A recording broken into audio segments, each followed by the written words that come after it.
Hello, I've had a question about number 10 from lesson 7. In question number 10, they give us three different vectors, a, b, and c, and they want us to calculate the triple scalar and triple vector products. So it's basically following your order of operations or BEDMAS. So remember, cross product and dot product, they're both multiplication.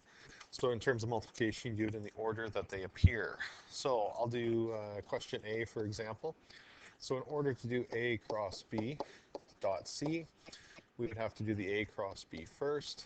So 2, 1, 0 cross negative 1, 0, 3 dot 4, negative 1, 1.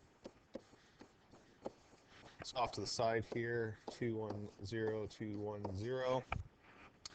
And then negative 1, 0, 3, negative 1, 0, 3.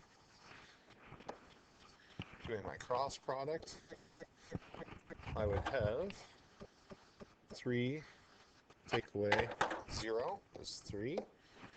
I would have negative 1 take away 6, that's negative 7. And then finally, that's a 0 minus negative 1 is a plus 1. And now I need to perform the dot product. So the dot product would be 3 times 4 plus negative 7 times negative 1 plus 1 times 1. We end up with 12 plus 7 plus 1. So 12 plus 7 is 19. So we end up with 20. All right. So they're just playing a game here. And that's all you're really doing. You're just following order of operations. It's practicing your cross product. It's practicing your dot product. And that's all it's really doing. There's no real, at this point, you're not interpreting your answer because each of these will produce a different result. Okay?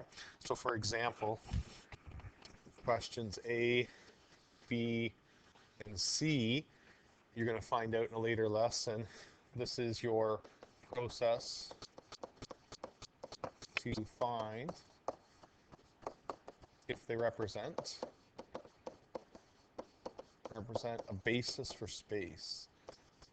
A basis for space. All right, so do they represent a three-dimensional coordinate system?